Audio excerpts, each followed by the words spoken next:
I want to start also clarifying which capacity I'm here. I'm the former ambassador of Guatemala to the UN. I finished my job as ambassador in September last year.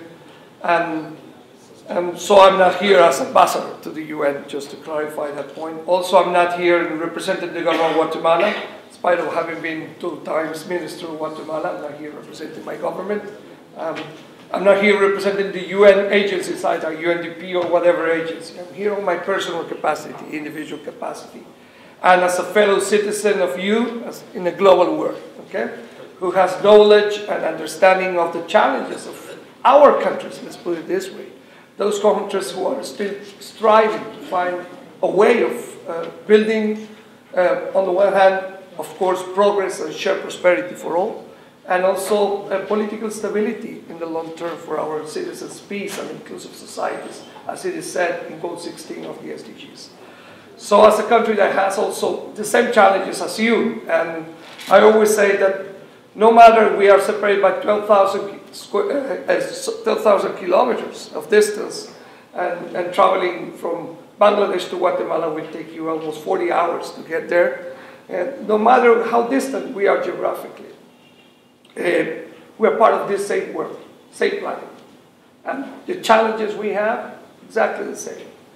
You change history, you change culture, you change language, you change religion, you change food, which is a pity, because your food is delicious.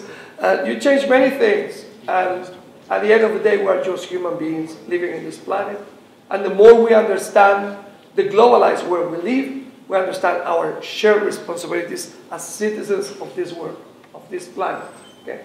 And as they say, we only have one. Okay?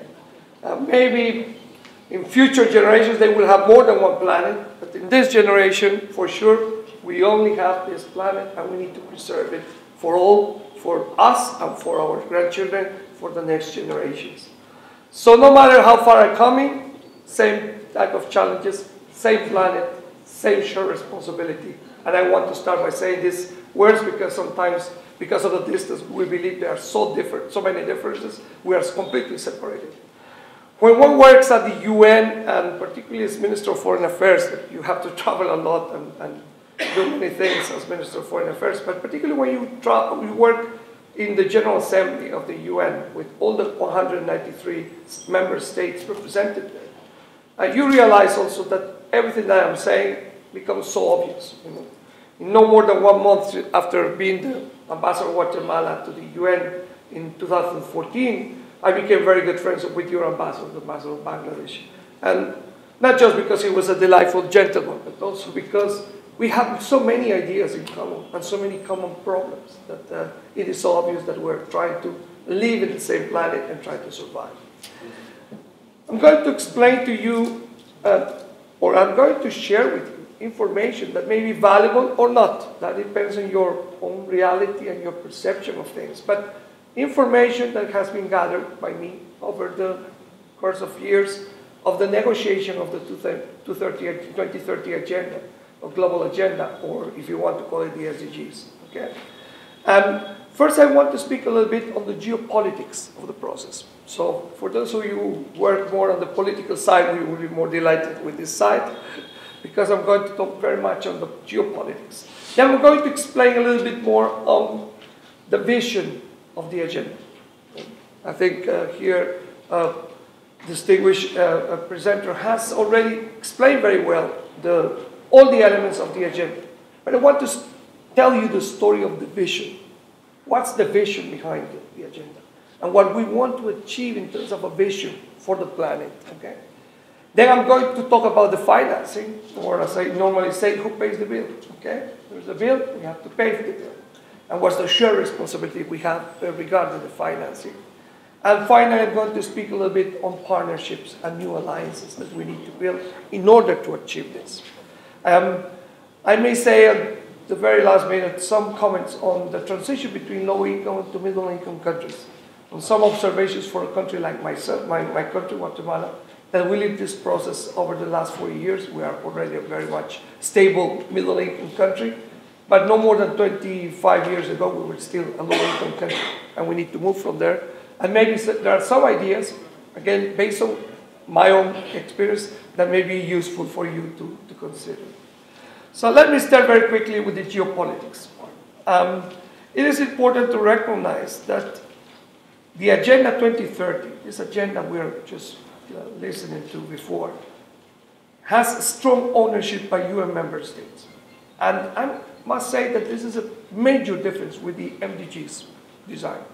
MDGs were designed in a way that we have the Millennium Declaration, and after the Millennium Declaration, a group of technical people within the Secretariat and other UN agencies came up with the idea of the MDGs by themselves. And we were adopting the MDGs as member states because we believed that they were really indicating a future to reduce and eradicate poverty by all means. But this time, member states were very keen that the process was going to be, from the beginning, a member states process, not a technical process only. And so what was shown as the linear process of building this agenda, it is very important to recognize that after Rio Plus 20 in 2012, and that the SDGs, the Sustainable Development Goals that came out of it, it was a strong will by member states that the debate of the goals was going to be led by the governments. And the establishment of the open working group within the General Assembly is that expresses that willingness of member states to take the lead and the ownership of the agenda. And it was the working of the open working group that ended up being reflected in the 2030 agenda. The 17 goals approved at the General Assembly came out from the open working group, which was a member states kind of group. Okay? So it was strong ownership by UN member states. And this is an agenda that none of us, Bangladesh, Guatemala, any country in the world, can say, this is someone else's agenda, we have never participated in that. On the contrary, this is a participatory process from member states. Second element that is important is that they reflect, because of its nature, because it's a member states agreement, it reflects a political agreement. Okay? It is not just a technical kind of gathering of people who agreed on goals. This was very much debated at the level of ambassadors, of your delegates from your capitals that went there and negotiated things. So we were together in the political process of negotiation, and we ended up with a political outcome. Okay? Why am I insisting in this? Not because there's no technical work within the agenda. It's just to say this is, again, owned by governments through a participatory political global process. Okay? So again, it tells a story that the agenda is ours. Okay? It's no one else's agenda. Okay?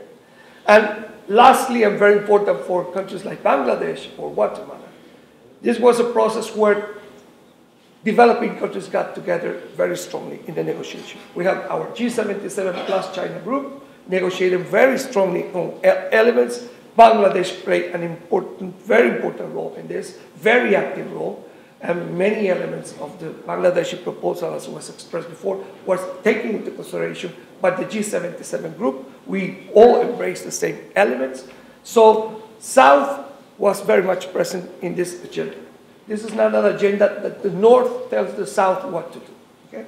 This is an agenda where developing countries, G77 plus China, our group, Bangladesh's group, Guatemalan's group, we strive for an agenda, and the 17 goals reflect a lot our willingness to do things. Okay? Of course, it involves all 193 member states, but it was very much led by the G77 plus China group. And it implies something very important. The fact that we, G77 plus China group, were so active has a reflection. It is that this is an agenda that is universal in application and universal in accountability. Okay? I always give this example for you to know. If there's a person coming from Germany and asks you how Bangladesh is going on with the 2030 agenda, you have all the right to ask, and how's Germany doing? Okay? Because it's both countries agree. It's not more, let's say, a developing country's agenda of development. It is a global responsibility. So Germany has its own responsibility. Common but differentiated, of course, as the principle was preserved in the agreement. Common but differentiated responsibilities. But definitely, Germany has a responsibility. If someone from Sweden comes here and tells you, how is Bangladesh doing? You can always ask, how is Sweden doing? Okay? So it's a global, universal agenda with universal accountability. Okay? It's not just Bangladesh, it's not just the Guatemalas of the world, it's everybody, every single member state of the UN is responsible and accountable for this agenda. Okay? So that is elements of the geopolitics that has to be borne in mind to understand why this is a powerful agenda, why this is our agenda, and why we need to strive that it keeps that way, that it is a global agenda, not some country's agenda. Okay? Second element that I want to talk is about the vision. Okay? What is Agenda 2030? Agenda 2030 is a global vision for humanity. Okay? It's not a vision for Bangladesh or for Guatemala. It's a vision for humanity. Okay? What are we trying to achieve in terms of a vision with the agenda? There are two elements of that agenda that are critical. You may have 17 goals and I don't know how many targets and indicators, but there are two elements that are critical. I'm going to say first technically, and then I will use my own language to explain to you. Technically, what we want to do is to eradicate poverty and to stop climate change. That's what we want, particularly global warming. Okay? Global warming. We want to stop global warming. So this is an agenda that goes together with the Paris Agreement on climate change, of course. It goes together. You cannot really one separate from the other. Okay? We're trying to strive to eradicate poverty in the world and stop global warming. Okay? So if you want to discuss the 17 goals and indicators, you will have to. But don't lose track of what are we trying to achieve. Globally, I'm not saying just Bangladesh, not just Guatemala. Globally, we want to eradicate poverty and stop global warming. Okay?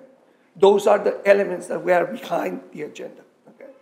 Of course, for that, we need sustainable economic growth and job employment and job creation, all the elements that are within the agenda, justice for all, you know. But we want to do that, eradicate poverty and stop global warming. Let me use my words. I always explain these two concepts in a very simple thing. If we eradicate poverty, that nobody's poor in the world, not even one single person. You may think that's a dream, but that is an achievable dream for our generation, which is really not just a miracle of life and our capacity as humanity to do things, but also responsibility. Okay? We have a responsibility to eradicate poverty because for the first time in history, we have all the material means so that no one, not even one person in the world can be poor. Okay? We have the wealth to have that possibility. Before, there was not the wealth. There was not enough wealth. We could distribute it as communist countries were dreaming, everybody the same, and we will be all poor. But for the first time in history, we can have a world, a planet, where nobody has to be poor because we have the technology, the knowledge, the productivity to create that wealth and to have that wealth. We have the wealth. Okay? So if we eradicate poverty, what are we doing actually?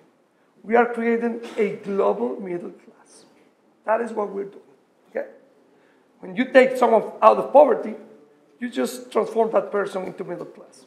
Okay? Some few very lucky, 1 out of 1 million may become extremely rich. Jump from very poor to extremely rich. But most of them just will become middle class, as it is happening every day here in this country, in the streets of Dhaka and other regions of the country.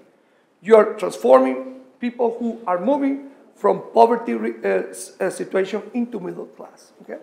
So when we eradicate poverty, we want to create really a global middle class. But we realize, and this was some elements in Rio, 1992, but very clearly in Rio Plus 20 in 2012, that there is a trade-off. That we cannot just get everybody out of poverty and then the planet remains the same. There's a risk for the planet. And the situation is derived because of the energy matrix we use, okay? Fossil fuels we're using, the pollution that creates into the environment, plus other elements, patterns of consumption, technology, whatever. So because of that, there could be a scenario in which we take everybody out of poverty. We create a global middle class, and we destroy the planet. Okay? So there's a possibility for that. There's a trade-off. Okay? So now we are aware. So the agenda must be set in this word, and this is my words. Create a global middle class without killing the planet. Okay? Create a global middle class without killing the planet. That is a challenge. Okay? We want to take everybody out of poverty without killing this planet. Okay? Because there is a trade-off. We need to learn how to manage that. It's not impossible. We know that already. We know that we can do it. But we need to do it. Okay? It's not so simple. We need to devise. And the 70 goals are devised in a way that we can achieve that vision. Okay? And the last element of the vision, very simple idea, is universality. We want to eradicate poverty everywhere. And we want to stop global warming everywhere. Or let's put it this way, we want to create a global middle class everywhere and save the planet for everybody. Okay? So it's universality in the agenda. It is very much linked to the principle of no one left behind, social inclusion for all. Okay? That is very critical. It's a very democratic principle that we're trying to strive and achieve. Okay? So that is the vision. Again, you can break it down in many elements of that strategy, but that is the vision. That's what we're trying to do.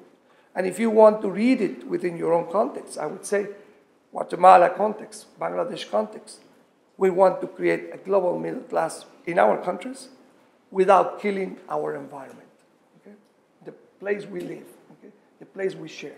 Okay?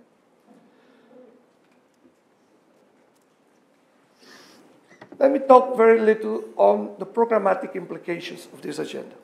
Okay? There are things that are new from the MDGs, and I'm not going to get into details. I was explaining one of these days that if I do that, I have another presentation, but it takes another 40 minutes just on what are the programmatic implications. But let me stress some elements that are new and maybe strategic. One is that there is a greater emphasis on how do we respond to the issues of migration and urbanization. Okay? We are more conscious today that one of the elements that affects poverty and the planet at the same time is the issues of migration and urbanization. Okay? International and domestic migration and urbanization in broad terms. We're moving very rapidly into urbanization all over the world. Okay? Population-wise, we will be in an urban world in no more than 30 years. Most people will live in cities. Okay? And by the end of this century, 21st century, almost 80 to 85% of the population may be living in cities. Okay? So that trend towards migration, domestic and international, and urbanization is an issue. And we need to devise a programmatic response to the challenges posed by those trends. Okay? In the same vein, very much linked to urbanization, it is new that there is a stronger emphasis on urban planning. This is critical for many countries, and I would say critical for Bangladesh for sure, or for many cities in Asia. Urban planning is fundamental. We may end up in cities that are a mess completely, that are impossible to survive, or cities that can be managed. But we need urban planning for that, and a new whole set of goals of programmatic approaches to urban planning particularly. We need to make cities lively, possible to live. Okay? Something that is related to that, also on the green technologies and others, is we need to create sustainable energy and transform the energy matrix of our countries so that it becomes sustainable. No more fossil fuel dependency in the world. And that implies to transform not just the energy matrix, but also the technologies we use. Our technologies are very much linked to the fossil fuel consumption. We are striving for gas, for carbon, for this, for the coal, all these elements. Now, we need to transform into sustainable ways. And in no more than one generation, we need to be in a world where the energy matrix does not depend on unsustainable fuels. Okay? We need to create sustainable energy. So there is a need for programmatic responses to that problem of energy matrix, sustainable energy, sustainable technologies and production, and, as it was described before, sustainable consumption. Okay?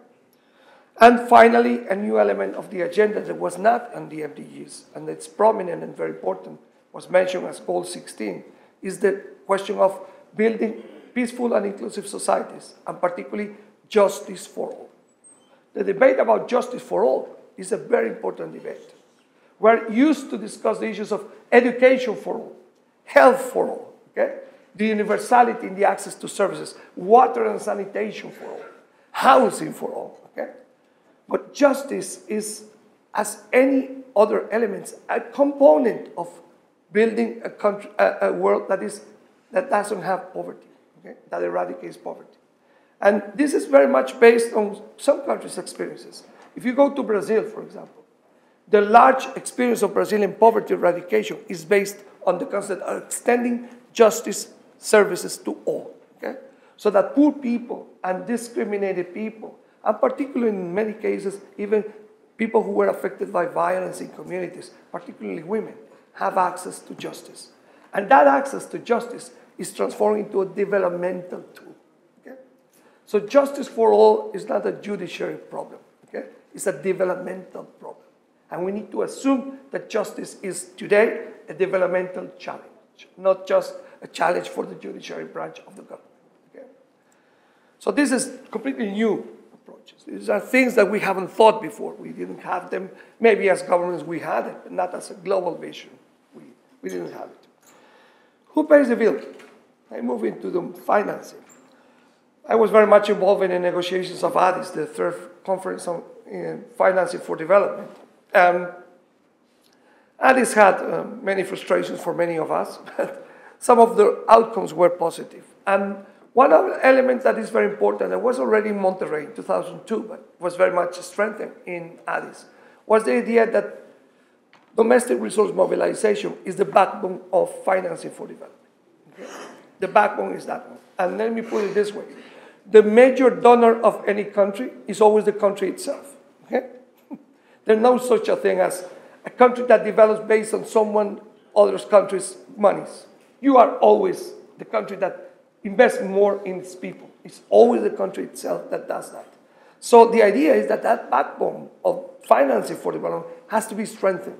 So we need to strengthen domestic resource mobilization, by all means. And it has to become the stronger capacity for financing that we have. Okay? Complemented by other sources, but based on that element, central element. Okay? Second, very important, as we move from low-income countries as the average into middle-income countries as the average of the world, we are going to have less grants in the world. There are going to be more loans. So sustainable borrowing becomes a major issue. Okay? You get engaged into lots of loans, and the loan trap exists in the world, as we know. Okay? It continues to exist, actually, privately and publicly. There is a loan trap every corner. But this is the time to think about sustainable borrowing as well. Third, very important, is we're trying to think in an ambitious global financing. And in the spring meetings of the IMF World Bank last year, there was a declaration by the IMF World Bank and the regional banks, the Asian Development Bank included, that said that we need to move from billions to trillions. The new global development agenda, thank you, requires particularly moving from financing at the billion level to financing at the trillion level. Here I'm talking about global aggregates. Don't worry, I'm not saying that Bangladesh has to mobilize by itself trillions of dollars. I'm just saying that globally, our agenda is not for the billions, it's for the trillions. Okay? So those who said that the bill for the SDGs is $100 billion, and the bill for Paris Agreement is another $100 billion, they're still short. Okay? We're thinking about $1 to $2 trillion, really what we need to finance. So this is a big challenge. Institutionally, obviously, in terms of our own capacity to finance that level of borrowing. Okay? And finally, it's not strong in terms of financing, but very important in terms of institutional capacity. The role of South-South cooperation. And Bangladesh has been really a leader in this idea all over the world. So it's very important that we combine those sources of financing with the capacity to monitor our own institutions and strengthen our own institutions. And South-South cooperation may play a very important role in that regard. We live in similar situations. I'm here coming from Guatemala, sharing information with you that may be relevant. That is South-South cooperation. That is South-South exchange of ideas and looking for common answers to common problems. Okay? Some last words on partnership. Traditional approaches that we have, the donor community and the government, okay? And of course the NGOs, they're trying to contribute in different levels, providing services sometimes. Let me talk about new partners in this case. This agenda requires new partners. At the level of government, I think there's a ministry here that deals with local governments. At the level of the government, it is very important to engage much more local authorities. Okay? SDGs is not a central government challenge. It's a local government's challenge. Why? Because we need to engage into issues like urban planning, for example. You cannot do that without the participation of local governments.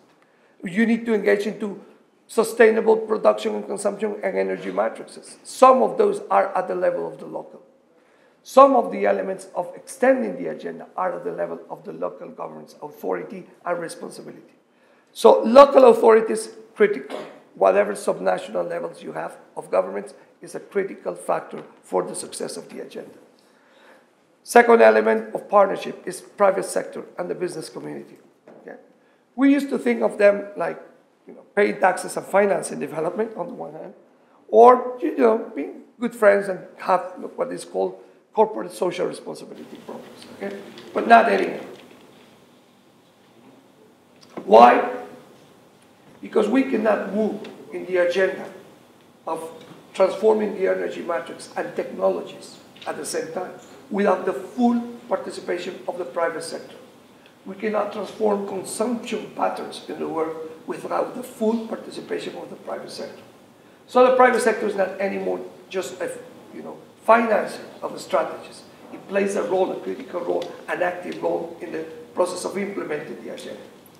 Same happened with universities and think tanks. This is an agenda that requires much more knowledge than before.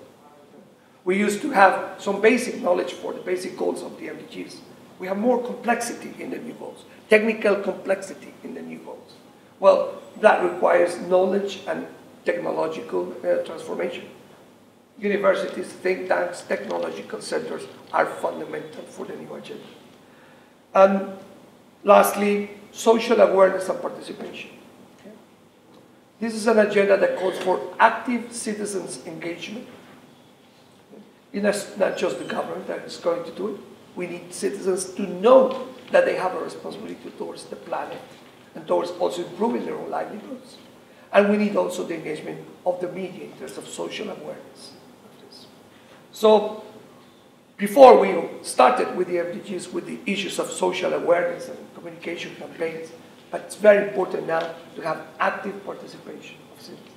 And think about the strategy as a participatory, citizens' participatory strategy, not just a government's strategy.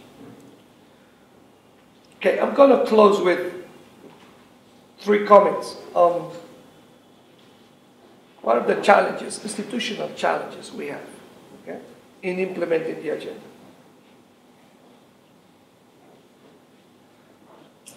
First, very important, we need a stronger and more responsible government capacity.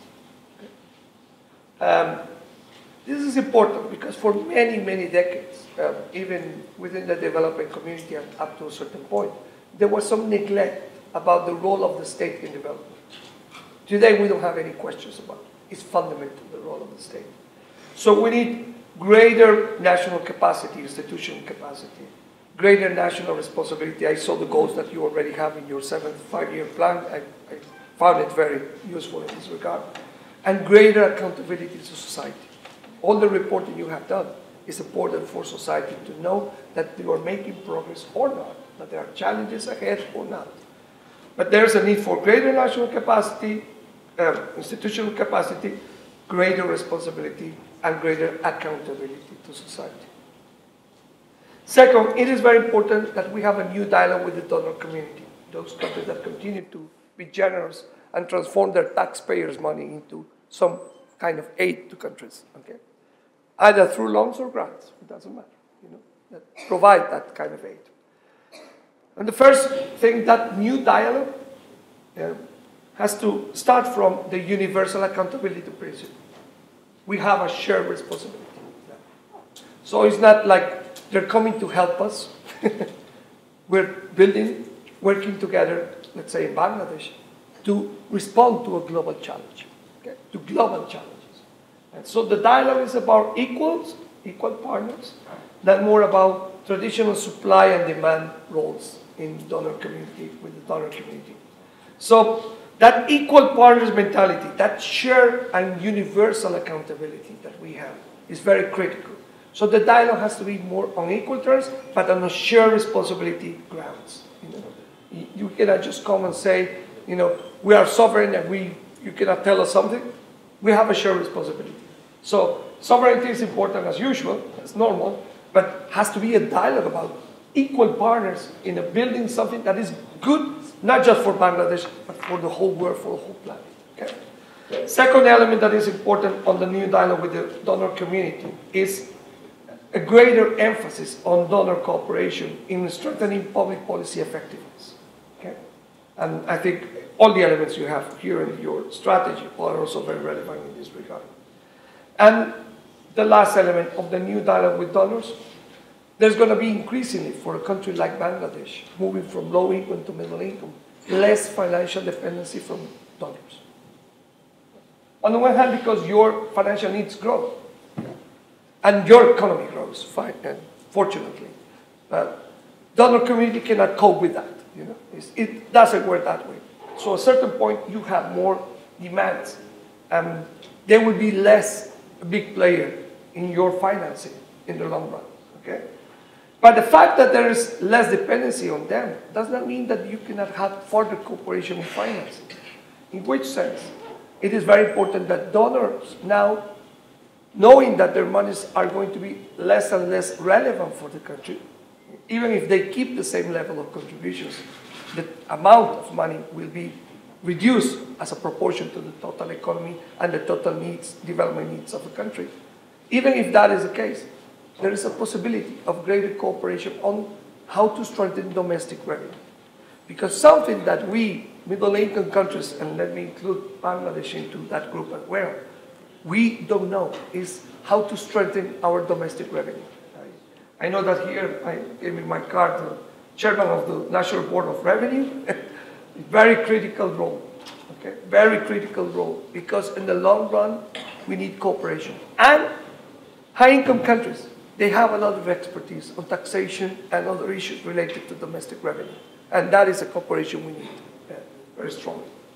And finally, there is a question of data, statistics, and accountability. It is very clear that this agenda depends a lot on our capacity to monitor results and to have the statistical information right on time that will benefit us. So strengthening national capacity for statistics becomes a critical element. Okay? I will close there, maybe for questions if there's a need to, but thank you very much again for the opportunity to share this information with you. I hope it is useful for you. Thank you. Thank you.